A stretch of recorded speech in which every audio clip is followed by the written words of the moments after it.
자, 일단 앞에 저기 뭐야 자스터 펼쳐주세요. 오늘 그 마지막 단어는 사회적 쟁점에 대한 글쓰기가 나왔습니다.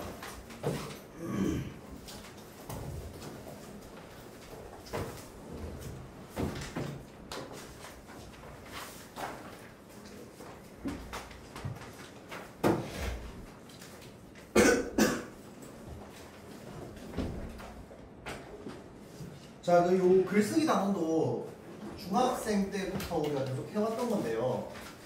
그 흐름이랑 그 다음에 내용, 그 글쓰기의 순서죠, 순서나 담긴 내용 이런 것들이 거의 비슷합니다.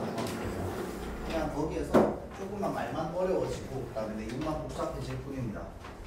자, 그래서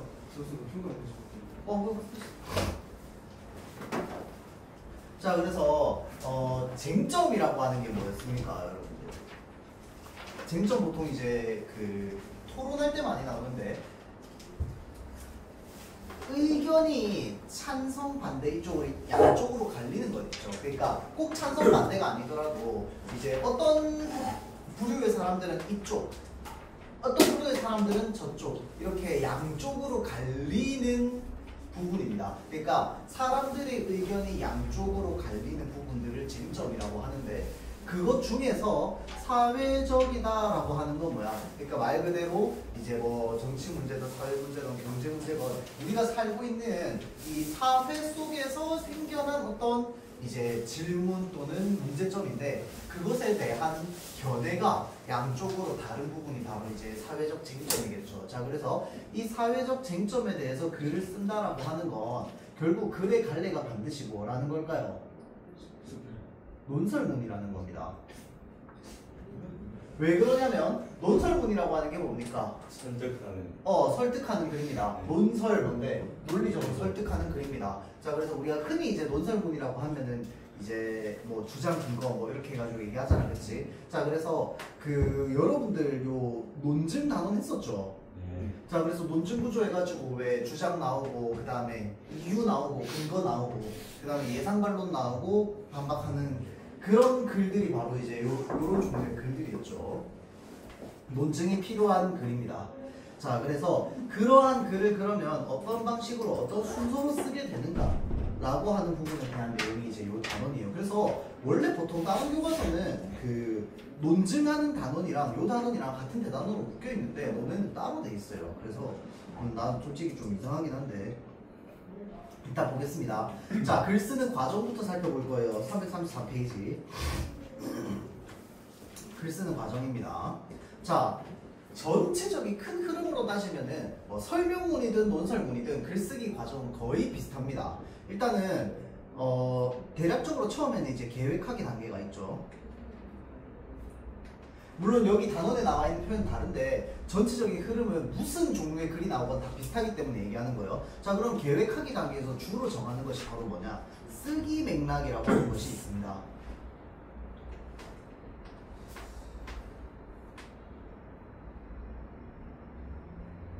이 쓰기 맥락의 대표적인 것들이 바로 뭐냐면 아까 얘기했던 주제, 글을 쓰는 목적, 예상, 그렇지. 이거 바로 떠오르면 중학생 때 공부한 거다.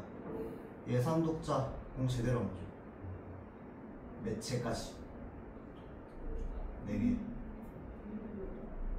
우리는 쓰기 맥락이라고 합니다. 쓰기 맥락. 쓰기 맥락 떠올리고 그 다음에 이제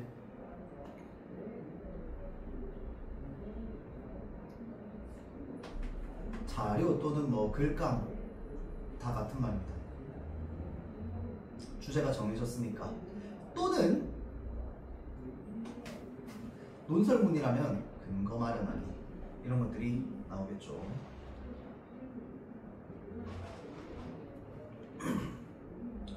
그럼 그 다음에 보통 뭐 씁니까? 개요 쓰죠. 조직도. 그 다음에 이제 초고 쓰죠. 초고 쓰고 나면 붙여 쓰기까지. 거의 고정입니다. 여기에서 조금만 달라질 뿐이야. 자, 그래서 마찬가지로 여기 단원 역시 비슷한 흐름으로 갑니다. 자, 그래서 일단 볼게요. 여기에서는 관심을 갖게 된 사회적 쟁점이 먼저 있어. 그러니까 주제를 정하기 전에 주제를 정하려면 그러니까 주제가 정해지려면 뭐가 있어야 돼? 내가 찬성하는지 반대하는지에 대한 의견이 갖춰져야지 주제가 정해지잖아. 그러니까 그 전에 뭐부터 얻어야 돼? 이 뭐라고 그래야 될까? 사회적 쟁점이 무엇인지부터 얻어야 돼. 맞죠? 자, 그래서 사회적 쟁점에 대해서 관심을 가졌습니다. 자, 그래서 그 관심을 가진 사회적 쟁점이 요 이제 신문 기사죠. 자, 그래서 지금 누리소통망 우리 흔히 이거 뭐라고 합니까? SNS라고 하니까 그치? 자, 그래서 요 이제 SNS와 관련되어 있는 이야기가 지금 되어 있다. 자, 그래서 가짜 인간관계가 지겨워서 SNS를 탈퇴한다. 그리고 지금 진짜가 그리워라고 하는 지금 기사가 있습니다. 자, 그러니까 사회적 쟁점은 뭘까? 누리소통망과 관련되어 있는 거겠네. 그렇죠? 자, 그래서 여기에 나와 있습니다. 신문기사에서 누리소통망이 인간관계에 미치는 부정적인 영향에 주목을 하고 있구나. 자, 하지만 나는 누리소통망으로 새로운 친구도 사귀고 친구들과 함께 공부도 하면서 인간관계가 어떻게 됐는데 풍요로워졌는데 이 사안에 대한 내 생각을 글로 써서 보여주고 함께 논의해봐야겠어 라고 되어 있으니까 지금 이 기사 내용과 반대되는 의견을 본인이 글을 쓰고 싶어 하는 겁니다. 맞죠? 자, 그래서 안에 이제 내용까지 보면요. 누리소통망의 발달로 언제 어디서나 누구와도 소통할 수 있는 시대가 됐지만 속마음을 터놓을 수 있는 사람도 늘었는가? 라고 물으면 선뜻 그렇다고 대답하는 사람은 많지 않대요. 오히려 힘들고 외로울 때 누리소통망에서 아무렇지 않게 펼쳐지는 음식과 여행들은 사람들에게 소외감을 주기도 한답니다. 자, 인기 누리소통망 운용자였던 땡땡씨도 비슷한 이유로 누리소통망을 끊었대요. 그는 최근 힘든 일을 겪었지만 털어놓을 친구가 얼마 되지 않는다라는 사실을 깨닫고 자신의 인간관계를 되돌아보게 됐답니다. 휴대전화에 저장되어 있는 사람만 1000명이 넘는데도 속마음을 터놓을 수 있는 친절한 친구는 손에 꼽을 정도였기 때문입니다. 피상적인, 그러니까 이제 우리가 흔히 말하는 이제 겉껍데기 같은 이 말이죠. 자, 피상적인 인간관계에 지친 사람들 사이에서는 인간관계의 틀 자체를 바꿔야겠다는 반성의 목소리도 나오고 있습니다. 직장인 땡땡씨는 지금 피상적인 인간관계에 익숙해져 정서적으로 깊이 교감하는 방법조차 잊은 것 같대요. 자, 그래서 앞으로 인생의 진짜 친구 한 명이라도 만들고 싶다라고 밝혔다. 그렇지? 자, 봅시다. 여기 나와 있습니다. 주제, 목적, 예상 독자 거기에 플러스 매체까지 하면 아까 뭐라고 했어? 쓰기 맥락. 그렇지, 쓰기 맥락. 이제 쓰기 맥락이라는 말은 교과서에서 빠졌어요, 여러분들. 자습서에 있긴 하던데.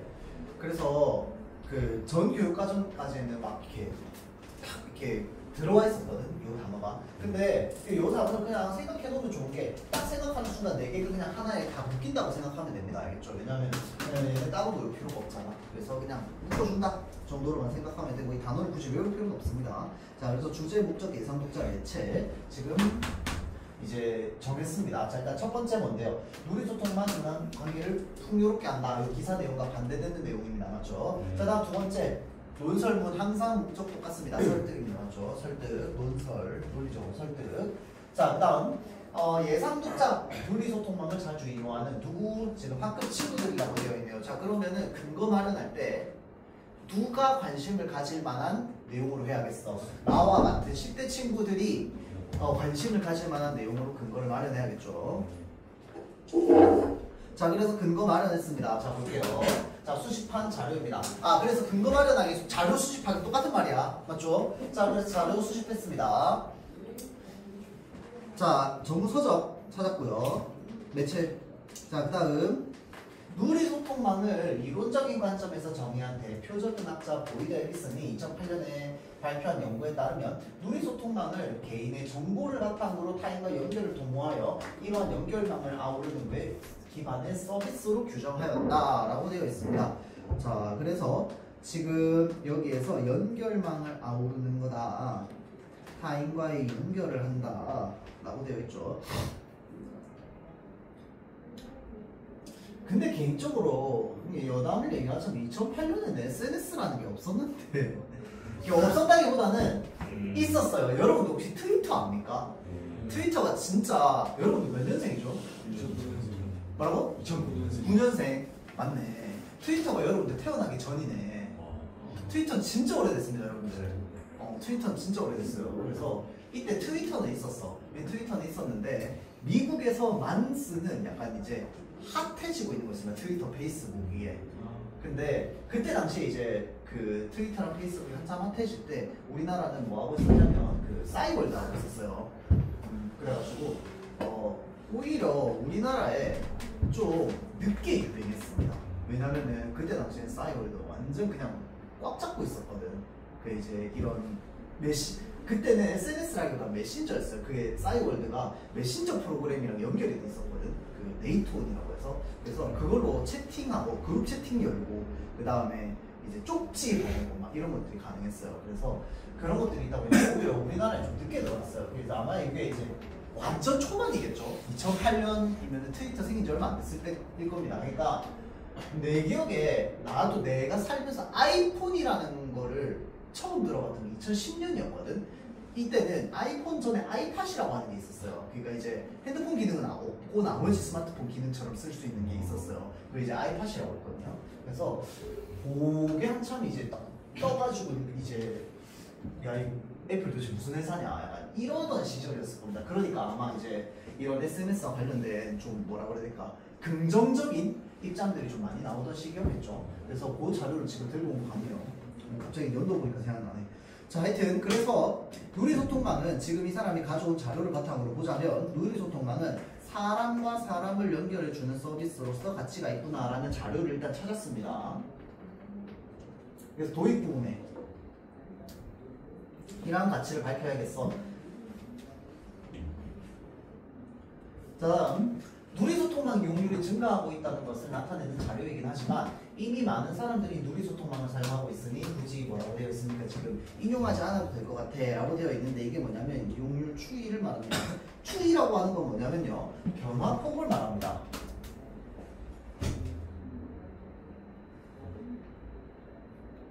자, 여기서 그냥 조금 여유있게 얘기를 하자면 여러분들 그 모의고사 칠 때 화법과 작문 풀죠. 그게 항상 나옵니다. 맞지?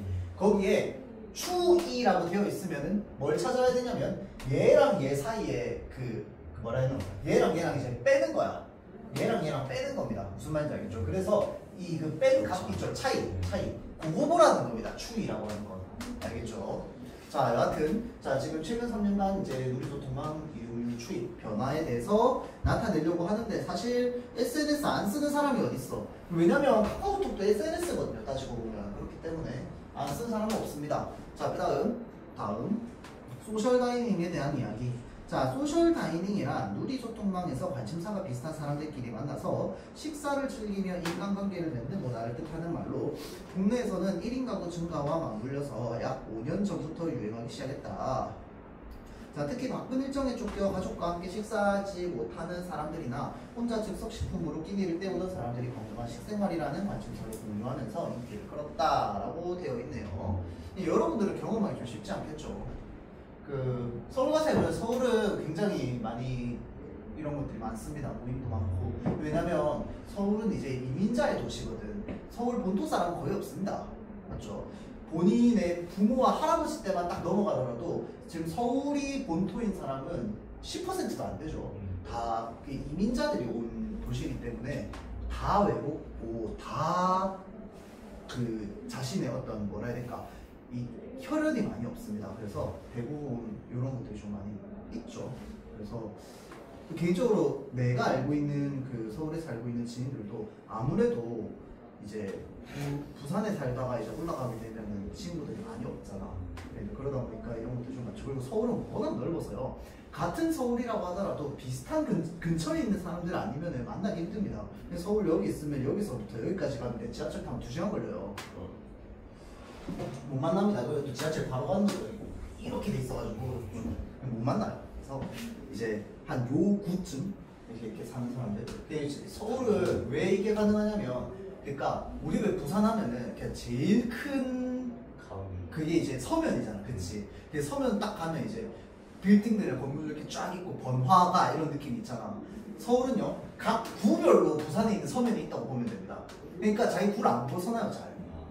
그래서 여기 사람들말도 뭐 몇백 명을 살기 때문에, 그러니까 이제 이렇게 그냥 보통 만납니다. 그래서 지역마다 하플들이 있죠. 요즘 좀 많이 죽었긴 하더라고요. 그래서 막 좀 뭐라 해야지, 핫한데 막 이런 데 막 너무 많이 몰려가지고 주말 되면 막 미어 터진다든지, 아니면 이제 그 좀 핫한 데 가면은 약간 우리 같은 오징어들은 아예 그냥 끼질 못한다든지 약간 뭐 이런 것들이 있는데, 하여튼 틈새시장 잘 돌아보세요, 여러분들. 서울 가서 이제 서울부터 가세요, 이제. 여하튼 봅시다. 특히 바쁜 일정에 쫓겨서 이거 했지. 자, 다음. 그래서 밑에 누리소통망이 인간관계를 강화해준다는 것을 뒷받침해주는 자료로 활용하면 되지 않을까. 인간관계를 강화해준다.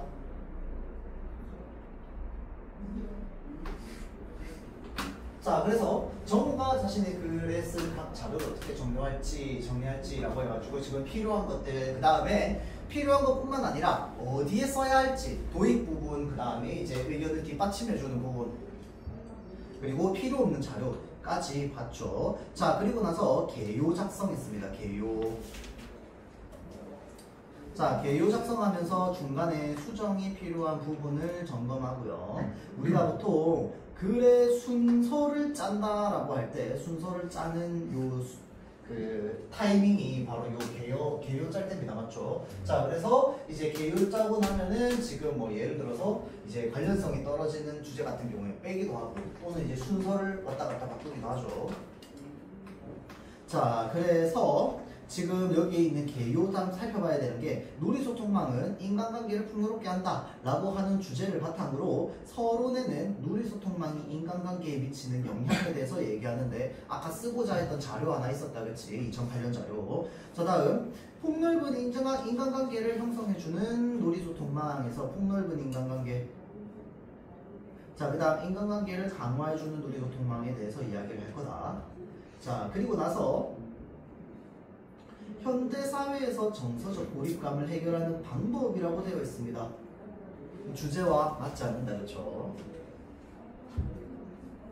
자, 그 다음 누리소통망으로 인간관계를 풍요롭게 하기 위한 바람직한 태도까지 해서 마무리.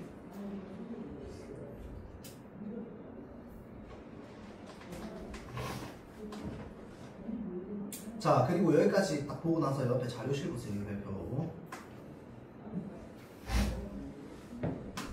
자, 글을 쓰는 데 있어서 우리가 일반적인 원리가 있습니다. 첫 번째는 시간적 순서의 원리입니다. 시간의 흐름에 따라서 내용을 전개하는 것이죠. 자, 그래서 과거, 현재, 미래 순으로 나가는 거죠. 그래서 그게 뒤섞여 있으면 시간 순서의 원리가 아닙니다. 맞죠? 자, 그래서 시간적 순서의 원리라고 하는 것이 있고요. 공간적 순서의 원리라고 해서요, 공간의 멀고 가까움, 상하 좌우에 따라서 내용을 전개하는 거라고 되어 있습니다. 자, 그러니까 크게 뭘 바라보는 시점 또는 시선이 움직이는 것이라고 보면 됩니다. 카메라 이렇게 보고 있다 이렇게 쭉 움직이는 거, 또는 이렇게 보고 있다가 줌을 쫙 당기는 거, 아니면 줌을 쭉 페이드아웃 하는 거. 자, 그래서 공간의 멀고 가까움을 보통 어떤 식으로 얘기합니까? 우리 한자에서는 원경에서 근경으로 간다, 또는 근경에서 원경으로 간다라는 말이 있습니다. 이건 주로 문학할 때 많이 쓰는 표현이긴 한데 좀 알아둡시다. 자, 그래서 원이라고 하면은 원자, 멀다라는 뜻이고요. 근자는 가까울 근자입니다. 자, 그래서 먼 곳에서 가까운 곳으로 시선을 이동시키는 것, 또는 가까운 곳에서 먼 곳으로 이동을 시키는 것, 전부 원경에서 근경, 근경에서 원경, 이런 식으로 이제 표현을 합니다. 자, 다음에 이제 논리적 순서의 원리. 이거는 우리 논증하면서 했습니다. 뭐 연역이나 귀납같이. 자, 지금 이제 그러니까 저 말 그대로 논리, 논증 이런 것들이죠. 이런 것들을 고려해서 내용을 전개하는 것, 논리적으로. 자, 그래서 지금 여기서는 뭘 선택했느냐? 시간적 순서의 원리와 논리적 순서의 원리를 선택했습니다. 그러면 그것을 선택해서 어떻게 내용에 넣으려고 하느냐라고 하면은 여기 위에 말풍선에 나와 있거든요. 자, 말풍선 한번 보면요. 자, 일단 기본적으로 이 인간관계를 풍요롭게 한다라고 하는 것을 설득력 있게 제시하고 싶은데, 자, 누리소통망이 등장해서 나타난 변화에 대한 내용을 시간적 순서에 따라서 전개하겠다라고 합니다. 자, 다음 두 번째는 구체적 사실을 활용하여 주장, 이유, 근거, 이거 딱 뭡니까? 논증 구조네. 맞죠? 를 중심으로 논리적 순서에 따라서 이제 전개해야겠어. 라고 하죠. 자, 그래서 요거 논리적, 그 다음에 이거는 시간적 순서. 그렇죠?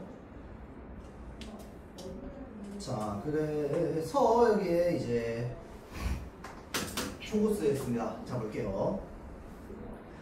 오늘날 누리소통망이 대중적인 인기를 누리는 만큼 그 부작용 또한 인기 마련이다. 자, 특히 누리소통망에서 맺은 인간관계는 형식적일 뿐이고 현실의 인간관계를 악화한다라는 우려의 목소리도 있다. 자, 지금 요거 뭔데? 자신과 견해가 다른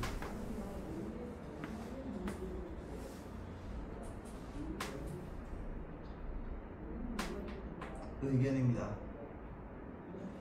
정확하게 말하면 견해가 다른 사람들의 의견이죠.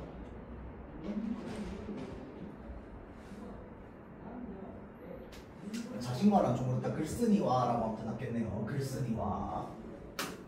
자, 다음 이는 누리소통망이 타인과의 연결을 도모한다는 이제 보이드와 앨리슨의 견해와 상반된다. 과연 누리소통망은 우리의 인간관계에 부정적인 것일까? 라고 되어 있네요. 자, 다음 전화기나 인터넷이 없던 옛날에는 시공간의 제약 때문에 한 사람의 인간관계는 자신이 거주하는 지역을 중심으로 이루어질 수밖에 없었다.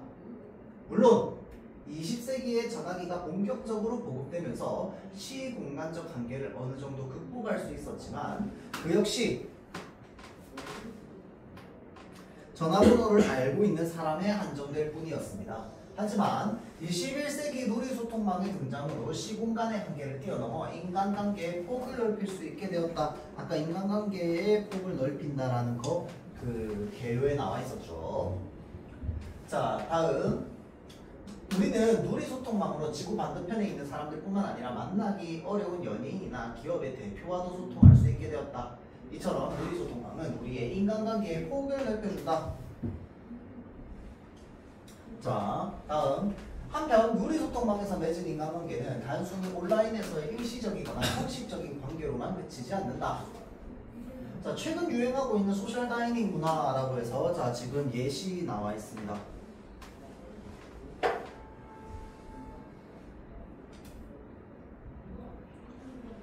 자, 문화는 누리소통망에서의 인간관계가 현실의 실질적인 관계로 이어질 수 있음을 보여준다라고 되어 있습니다. 아, 참, 요거 우리 논증 구조를 굳이 따져보자면, 자, 지금 인간관계 폭을 넓혀준다 이거 뭐겠어요? 주장입니다. 따지고 보면 맞죠?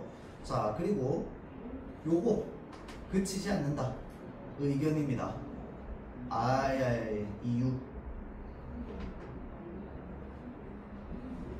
인간관계의 폭을 왜 넓혀주는데 누리소통망에서 맺은 인간관계가 단순히 일시적이지 않기 때문이야. 근데 일시적인 건 어느 정도가 일시적인 거야? 기준이 불분명해. 사람마다 다르잖아. 그치? 그래서 이게 바로 뭐가 됩니까? 이유의 뜻이 뭐였어요? 주관적인. 맞죠? 자, 그래서 주장을 타당하게 하는 글쓴이의 주관적 요인이었습니다. 맞죠? 자, 다음 유행하고 있는 소셜 다이닝 문화에 대해서 얘기하고 있는 거면은 뭐겠어? 이거는 근거, 그렇지. 실제 사례들이니까. 자, 그래서 인간관계가 현실의 실질적인 관계로 이어질 수 있음을 보여주는데 누리소통망에서 만난 사람들이 식사를 즐기며 서로의 생각과 고민을 나눔으로써 인간관계의 깊이를 더하는 것이다. 끊고 자, 또한 2003년 4월에 한 지역에서 마찬가지로 뭐겠어? 또 다른 근거겠네. 한 지역에서 발생한 대형 산불 때문에 이재민이 발생하자 누리소통망이 이재민을 돕겠다는 글이 올라왔다. 자, 이 글을 접한 사람들이 이에 동참하면서 선행이 퍼져나갔습니다. 이러한 사례들은 누리소통망에서의 인간관계가 일시적이거나 형식적이지만은 않으며 누리소통망을 활용하여 인간관계를 강화할 수 있음을 보여준다. 자, 텔레비전 뉴스나 신문기사에서 누리소통망이 사람들에게 소외감을 느끼게 한다는 이야기를 종종 듣습니다. 하지만 이는 온라인에서의 인간관계에 너무 몰입하여 나타나는 부작용일 뿐이며 누리소통망과 현실의 인간관계는 균형을 충분히 이룬다면 극복할 수 있다. 자, 지금 우리가 흔히 이야기하는 여기서부터 여기까지가 바로 뭡니까? 또 부정적 견해다, 그치?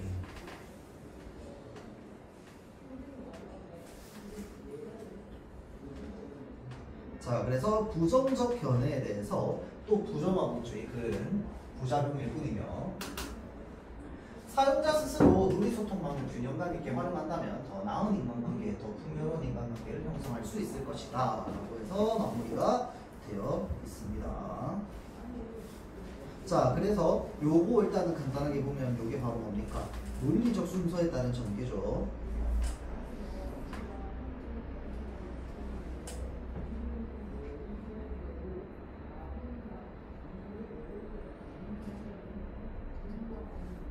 자, 그 다음에 여기 윗부분에 1문단에 21세기 나오는 부분, 요게 바로 뭡니까? 시간적 순서죠.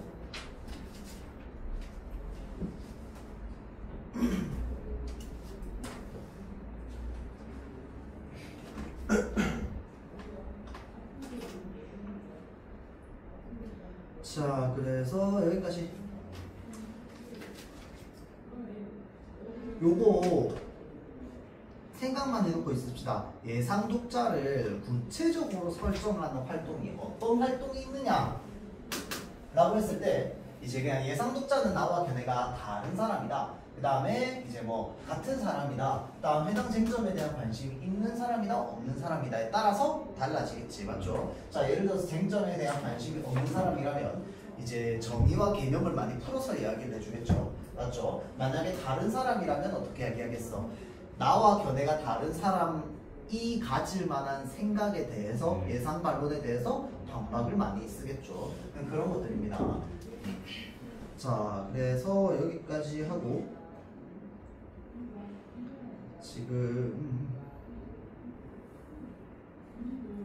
요거 결혼부터 한번 보겠습니다. 그 결혼 아까 극갈래 여러분들 문제 풀고 있던 거 계속 좀 이어서 풀어주세요. 잠깐 자료 좀 갖다 가지고 올게요. 네.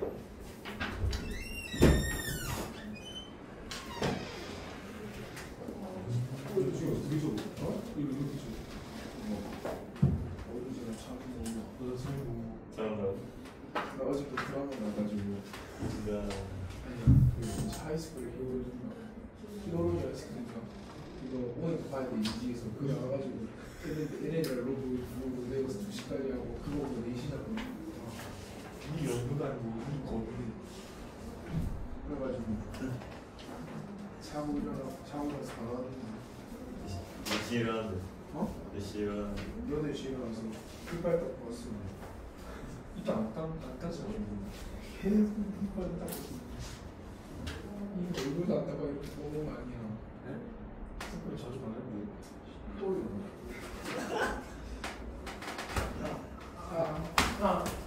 다시 하나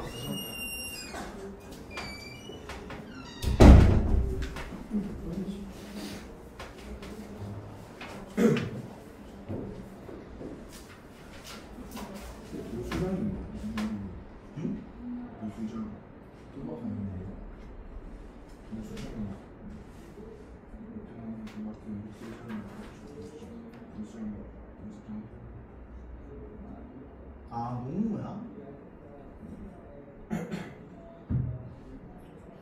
요게 그 저기 뭐냐 시장 장터거든요. 도수 장할 때 장은 장터.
자, 앞에 봅시다. 요거 해설지 먼저 좀 보고 문제 보도록 할게요. 자, 그래서 요거 간단하게 한번 보자면 요게 이제 그 우리 학원에서 나눠주는 해설지인데요. 그 요 교과서에 있는 작품뿐만 아니라 여러분 일단은 그 모의고사에 한 번이라도 출제된 적이 있는, 그리고 EBS 수능 특강 수능 완성 EBS 교재에 한 번이라도 수록된 적이 있는 작품들은 전부 해설지가 있습니다. 자, 그래서 나중에 따로 이제 그냥 학교 시험뿐만 아니라 저기 내가 따로 이제 모의고사를 우리 학원에 와가지고 칠 수 있는 거 알고 있죠?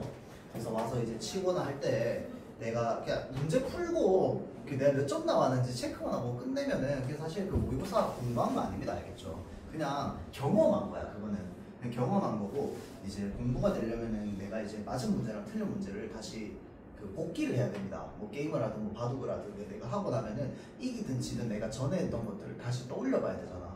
그 과정이 모의고사는 반드시 필요한데 그 과정을 할 때 이제 활용하면 좋습니다. 근데 요걸 그러면 처음에 요거 본문 수업할 때 나눠주시면 되지 왜 이제 나눠주세요 라고 할 수도 있는데, 나는 개인적으로 이거를 활용하는 거를 좀 조심스럽게 생각해요. 왜냐면은 그냥 문학작품을 애초에 그냥 처음 받아들일 때부터 요거를 보는 게 여러분들이 문학작품을 혼자 스스로 힘으로 읽는데 도움이 되냐라고 하면은 나는 그 부분에서는 조금 부정적입니다. 그래서 내가 충분히 읽어보는 시간이 나는 필요하다고 생각해요. 무슨 말인지 알겠죠? 그래서 여러분들 왜 결혼 전문 이번에 학교에서 받았다며, 나는 개인적으로 그 전문을 그냥 그 시간을 내가지고 혼자 처음부터 끝까지 오롯이 다 읽어보기를 좀 추천합니다. 다 읽어보고 교과서 한번 살펴보고 그 다음에 교과서에 쓰인 말량 이거랑 동일한 게 있고 또 조금 교과서에 안 적혀있는 게 적혀있는 게 있고 여기 적혀있는 게 교과서에 없는 것도 있어요. 그 차이도 비교해보면서 읽어보는 걸 나는 추천해요. 그러면 그냥 단순히 저기 뭐야 문제 시험 문제 나올 때 정말 말장난스럽게 나오는 문제들 있죠. 그냥 그런 것들을 좀 잘 거를 수 있을 겁니다. 그래서 기본적으로 아주 단단하게 이제 개념 공부가 좀 되는 거기 때문에 이제 그렇게 공부하기를 좀 추천하고 그렇게 했으면 하는 바람에서 요건 항상 이제 나랑 수업하는 반 같은 경우에는 본문 수업하고 나서 두 번째 이제 수업할 때 보통 나눠줍니다. 그래서 요거는 집에 가서 한번 읽어보세요. 분명히 자소서랑 조금 다른 부분도 있고요. 교과서에 나와 있는 부분이랑 거의 비슷한데 교과서보다 중량이 조금 덜 돼 있어. 그래서 그 이제 시작하는 부분이 왜 저기 넥타이 뺏기고 나서 시작하잖아. 교과서에서는 이게 이제 넥타이 뺏기기 직전부터 시작합니다. 그래서 거의 비슷해요. 거의 비슷한데 이제 그 교과서에 시작하는 부분보다 조금 더 앞부분에서 시작한다라고 보면 되고요. 이제 보통 이렇게 파란색으로 표시되어 있는 부분들이 이제 어떤 구절의 의미라든지 뭐 이런 것들을 좀 많이 이제 이야기를 해줍니다. 그리고 초록색 부분 같은 경우에는 이제 좀 조금 더 뭐라 그래야 될까 세부적인 의미들 있죠. 세부적인 것들 이제 문학 개념이 좀 적용돼 가지고 이제 표현되어 있는 것들 그 다음에 한마디 뭐 한 문장 한 문장에 대한 이제 그냥 단어의 의미라든지 작품 속에서 갇히는 의미라든지 뭐 이런 것들을 해설해주는 정도로 이제 좀 적혀있다고 보면 돼요. 이게 지금 프린트가 좀 이상하게 돼 있어가지고 여기 이렇게 빈칸되어 있는데 대충 유추해보면 압니다. 남자가 등장하여 이거거든요. 자 그래서 여기서 그냥 몇 가지 요소만 볼 건데 이것을 넘기면서 따라올 필요 없습니다. 그냥 앞에만 보세요. 자 일단은 내용 다시 한번 싹 둘러보면은 이제 요소만 볼 건데 처음에 책 읽어주면서 시작합니다. 맞죠? 자 그런데 책 속에 누가 나옵니까? 사기꾼이 나와요. 남자가 나와서 읽어주는데 그 책 속에 사기꾼이 나오고요. 책 속에 있는 이야기가 바로 누구의 이야기야? 본인의 이야기입니다. 근데 그게 본인의 이야기라서 본인이 아니고 그게 이제 사기꾼의 내용을 쭉 이야기를 하는데 자기가 그 사기꾼처럼 하는 겁니다. 무슨 말인지 알겠죠? 자, 그래서 이제 자기가 그 사기꾼에 나오는 내용, 그 사기꾼, 책 속에 나오는 사기꾼의 내용을 똑같이 이제 부자처럼 보이기 위해서 이런 것들을 전부 이제 하인에게 빌리죠. 자, 그래서 이제 막선을 보게 되는데 그 이제 얘기하다 보니까 학생들이 조금 이제 잘 이해하지 못하는 부분 중에 하나가 저기 이 여자가 초반에 보면은 남자 뭐 얘기할 때마다 자꾸 그 넥타이 이러면서 넥타이 왜 뺏겼는지 계속 물어보잖아. 그치? 왜 물어보는 거냐면 실제 연극을 보면 이해가 되는데요. 하인이 이 물건 뺏어갈 때 그 젠틀하게 뺏어가지 않습니다. 엄청 폭력적으로 뺏어가요. 그래서 여자가 되게 놀랍니다. 놀라서 계속 물어보는 거야. 나는 이 사람 부자라고 생각했는데 왜 자꾸 뭐 이렇게 막 투닥투닥 하면서 막 뺏기지? 이렇게 되는 거야. 넥타이 뺏길 때도 이렇게 안 뺏기고요. 안 주려고 막 하는데 그 힘으로 뺏기는 겁니다. 그래서 그 부분들이 조금 이제 교과서에 안 나와 있거든요. 그래서 그거를 좀 잘 알고 있으면은 더 잘 이제 장면에 대한 이해가 될 겁니다. 여하튼 일단 기본적으로 모든 물건들은 다 빌린 물건이었다. 그렇죠? 자 그리고 남자가 청혼부터 합니다. 청혼부터. 그리고 이제 중간중간에 물건 몇 개 뺏기거든요. 자 그래서 지금 여기서부터 보면은 넥타이 뺏으려고 하는데 넥타이 뺏기기 전에 이미 라이터랑 물을 뺏긴 상태입니다.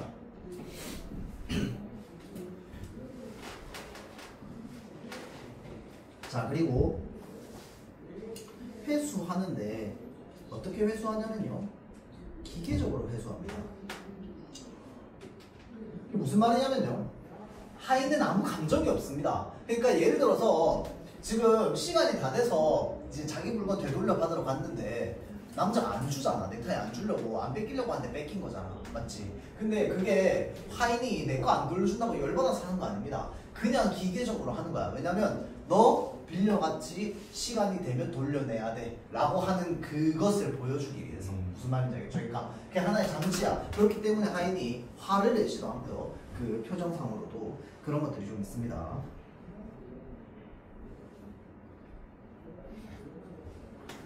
자 그래서 요거 자, 이번엔 넥타이가 내복에서 떠나갔습니다 라고 되어 있습니다. 우리가 보통 이제 이런 표현을 주객정도의 표현이라고 하죠. 내가 뺏긴 건데 넥타이가 떠나갔다라고 표현했어요. 자, 그러면서 좀 이제 다소 우스꽝스럽게 이야기를 합니다. 자, 그 다음 내 목이 떠나가고 넥타이가 남았다면 점점점 하는 부분들. 자, 농담조로 이야기를 하는 겁니다. 그러니까 장난이라고 하기 좀 그런데, 그러니까 조금 더 분위기를 가볍게 하기 위해서 이야기를 하는 거야. 아까 이야기했다시피 굉장히 충격적으로 뺏어간다고 했잖아. 그렇지? 그 여자 입장에서 놀라고 그 놀란 분위기를 가라앉히기 위해서 이야기를 하는 겁니다. 자, 그러고 나서 바로 뭐로 넘어가는 거야 지금? 어머니 이야기로 넘어가는 겁니다. 그러고 나서 이제 맹세에 대해서 이야기를 하죠. 자, 맹세에 대해서 이야기를 하고 나서 그 다음에 이제 어머니에 대해서 물어봅니다. 맞죠? 남자가. 자, 그리고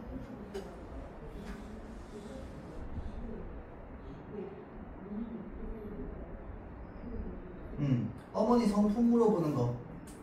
자, 그래서 난폭하십니까? 상냥하십니까? 라고 하니까 대답하기 어려워하는데 뭐라고 얘기합니까? 의무적으로 대답하십시오 라고 하면서 이제 형식적인 것이다 라고 하는 부분. 자, 그런데 지금 난폭에다가 상냥을 겸하신 분이라고 하고 지금 이마에 손을 얹잖아. 그치? 당혹스러워합니다. 왜냐? 지금 이제 이 결혼까지 가기가 어려울 것 같다. 그러니까 이제 장애물이 좀 있을 것 같다라고 생각을 하는 거죠. 자, 그래서 그 부분 요거 잘 기억 못 하더라고요. 자, 그런데 지금 뭐라고 되어 있어? 용기를 내셔야 해요 라고 되어 있습니다. 자, 그러면 이 용기를 내셔야 해요에는 뭐가 기본적으로 깔려 있는 겁니까? 호감이 전제되어 있는 겁니다. 그렇죠?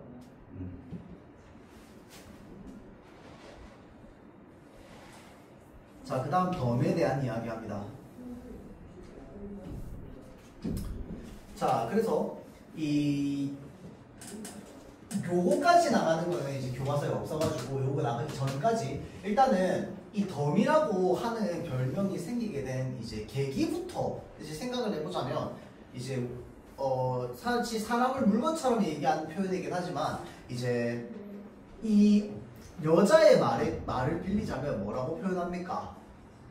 어머니는 아버지를 사랑한 대가로 저를 덤으로 이제 받았다라고 되어 있잖아. 그쵸? 자, 그래서 지금 이제 이 아버지가 사랑을 주면서 그 덤으로 저를 어머니에게 주었다 라고 이야기를 합니다. 자, 그래서 계획이 없이 갑작스럽게 태어난 사람이기 때문에 라는 의미가 있는데, 자, 이렇게 의미가 나타나 있다라고 해서 이 덤이라고 하는 것 자체에 부정적 의미가 있느냐? 없습니다. 여자는 덤을 부정적으로 생각하지 않습니다. 사실 우리가 일반적인 사람의 생각으로서 생각을 해보자면 내가 덤으로 태어났다고 한 사람인데 기분 좋을 사람이 어디 있어? 맞지? 근데 여기에서는 그런 게 아닙니다. 자, 그래서 여기에 나와 있는 이 덤이라고 하는 건 부정적 의미는 전혀 없습니다.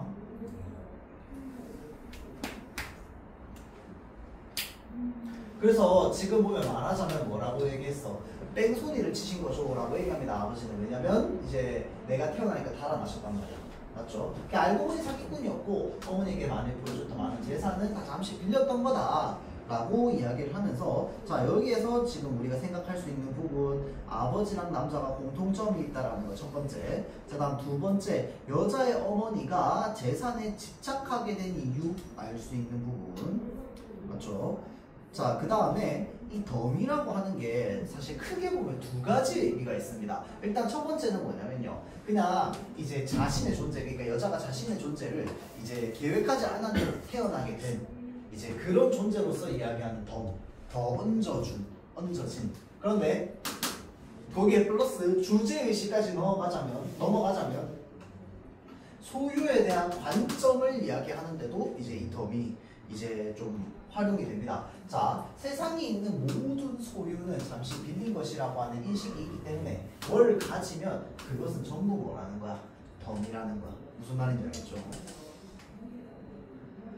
자, 그래서 지금 여기에 나와 있습니다. 저는 아버지를 미워 안 해요. 자, 이거 반어법도 아니고 진짜 진심입니다. 알겠죠? 그래서 지금 요 표현을 통해서 이 복선이죠. 나중에 이 남자를 사랑하게 될 거다라고 하는 것을 지금 이제 암시하는 것이기도 합니다. 그래서 지금 자신의 아버지에 대한 연민도 있죠. 그분도 혹시 그렇게 태어나신 거 아닐까? 라고 하면서 자, 그래서 왠지 홀가분하더군요. 지금 자기가 그렇게 태어난 자기가 덤이라고 불리는 자기 자신에 대한 상황에 대해서 이제 긍정적으로 여기는 부분들 나오죠. 그 다음에 쭉쭉 넘어가고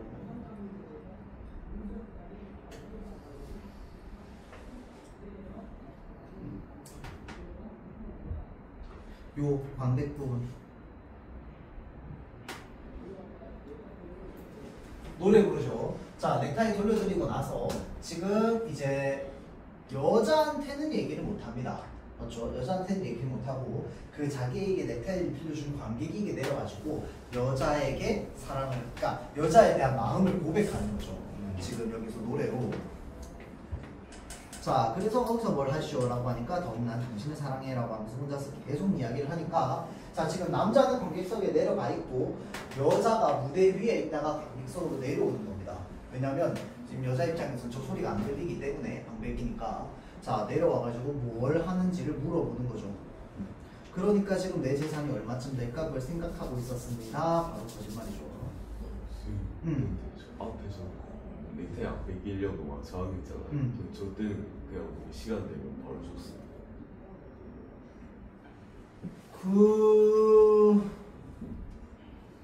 그러니까 여기에서 넥타이를 안 빌리려고 했던, 그러니까 원래 처음에 넥타이는 이제 하이는 넥타이였죠. 빌렸다가 그 다음에 이제 넥타이가 없으니까 여자가 대화를 안 했잖아. 맞죠? 그러니까 뭐합니까? 관객석으로 내려가가지고 관객한테 넥타이를 빌리잖아. 그리고 올라와서 여자랑 이야기를 하는데 지금 관객석에 내려와가지고 이제 시간이 다 됐으니까 넥타이 다시 돌려주겠다라고 하잖아. 그치? 자, 일단 첫 번째 그 하인이 넥타이를 뺏어가려고 하는데 안 주려고 했던 이유는 바로 앞에 여자가 있어서 그렇습니다. 맞죠? 자, 여자가 있었고 여자에게 근사하게 보여야 되잖아. 왜냐면 저 사람에게 호감을 얻어야 되니까. 호감을 얻어야 되기 때문에 근사하게 보여야 되는 순간에 하인이 뺏어가려고 하니까 안 뺏기려고 하는 겁니다. 맞죠? 그런데 중간에 이제 이 남자가 또 뭘 생각합니까? 이제 이 소유의 본질에 대해서 생각을 하게 된단 말이야. 맞죠? 왜냐면 모든 건 다 빌린 것이지요 라는 표현들이 있잖아. 그쵸? 자, 그렇기 때문에 지금 이제 남자에게 관객에게 내려가가지고는 자기가 썼던 거를 이제 원상태 그대로 지금 돌려준다 라고 이제 이야기를 하는 거죠. 왜냐면은 그렇게 해야지 또 그 행위가 뭐랑 또 연결됩니까? 주제랑 연결됩니다. 왜? 빌린 건 소중하게 쓰고 되돌려준다라고 얘기하잖아. 왜냐면 그게 이제 우리가 지금 여기에서 보는 이제 이 주제라고 해야 될까요? 왜냐면은 여기서 남자가 이제 여자에게도 똑같이 얘기하죠. 당신이 빌린 동안에 난 소중하게 다루고 돌려줘야 할 시간이 온다면은 이제 돌려주겠다, 깔끔하게 돌려주겠다 라는 이야기를 하잖아. 맞죠? 그래서 그것과 이 넥타이를 서로 이제 은유적으로 매칭시키려면은 넥타이 역시 깨끗하게 쓰고 돌려줄 수밖에 없는 거지. 그게 이야기의 구조상 무슨 말인지 알겠죠? 그래서 굳이 그것에 차이를 둘 필요는 없습니다. 이때는 막 안 주려고 했다, 이때는 주려고 했다, 그렇게 나눌 필요는 없어요. 여하튼 자, 다시 넘어가면요, 마찬가지로 다 거짓말입니다. 맞죠? 자, 인색한 버릇이다 라고 이야기를 하는 부분. 자, 그리고 나서 지금 하인이 또 물건을 빼앗으러 오자 남자가 어떻게 합니까? 이제는 빼앗기는 모습을 보여주기 싫으니까 눈 감으라고 이야기를 하죠. 맞죠? 자, 그래서 지금 여자가 눈을 감고 있는 사이에 이제 소지품이 털립니다. 자, 털리고 나서 자질구레한 것들이 떠나간다. 그런데 행복해진다. 자, 지금 여기에 내가 처음에 자신을 꾸미려고 했던 이 소유물이 자질구레한 것이라고 이야기를 하면서 상대적으로 조금 낮은 평가로 지금 이야기를 하는 겁니다. 왜? 이제는 소유물이 무가치하게 느껴졌어. 왜냐면 이미 이 상태에서는 깨달음을 얻은 상태거든. 자, 그런데 난 자꾸만 행복해집니다. 왜 행복해지는데? 여자랑 같이 있어서 자기가. 자, 그리고 이제 얘기합니다. 여러 가지 것들 헤아릴 수 없이 수많은 것들이 떠나갔다 라고 이야기를 하고 나서 그저 뭐라고 이야기합니까? 시간이 지난 것 뿐이니까요. 시간이 지나면 당연히 뭘 해줘야 돼? 돌려줘야 돼. 왜냐면 우리가 가지고 있는 모든 것은 다 빌린 것이니까. 맞죠? 자, 그래서 그런 것들이 좀 나와 있었죠. 그 다음에 요거 사진 나오는 부분 맞죠?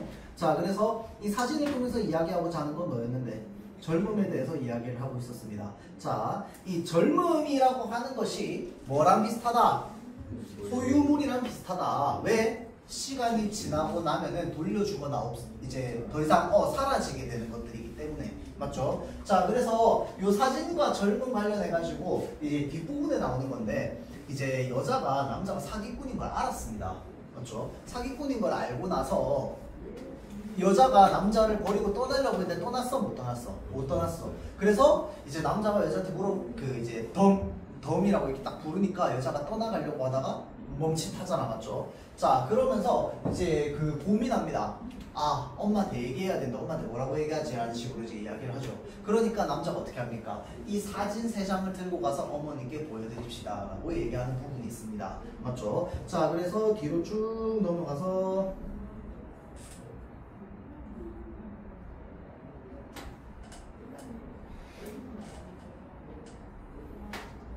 여기 있습니다. 자, 여러분들 볼 필요 없어요. 이거 보면 돼. 자, 그래서 지금 이거를 보여드립시다 라고 하면서 어머니께 우리 사진 3장 보여드립시다. 자, 그러면 이거를 보여드립시다의 의미는 뭔데? 우리 지금 남자 입장에서도 이제 이 자신의 소유물을 통해 가지고 이제 깨달음을 얻었어. 그리고 남자가 여자에게 사진을 얼굴에 옆에 대주면서 젊음 역시 똑같다 라고 하는 깨달음을 얻게 했어. 자, 그렇기 때문에 남자 입장에서 어머니께 이 사진 3장을 보여드리면 될 거다, 이해하실 거다. 왜? 소유물, 그러니까 젊음이라고 하는 건 다 변하는 것이다 라는 거를 이해해 주실 거다 라고 이야기를 하는 겁니다. 그런데 여자가 뭐라고 합니까? 이해 못 하실걸요 라고 이야기를 하죠. 왜? 어머니는 이제 그게 중요한 게 아니라 뭐가 중요한 사람이었는데 물질적인 것이 굉장히 중요한 사람이었잖아. 맞죠? 자, 그래서 요 말의 의미, 나머지는 별거 없습니다. 자, 그래서 이렇게까지 하고 잠깐 한 5분 쉬었다가 문제풀이부터 좀 들어가도록 할게요.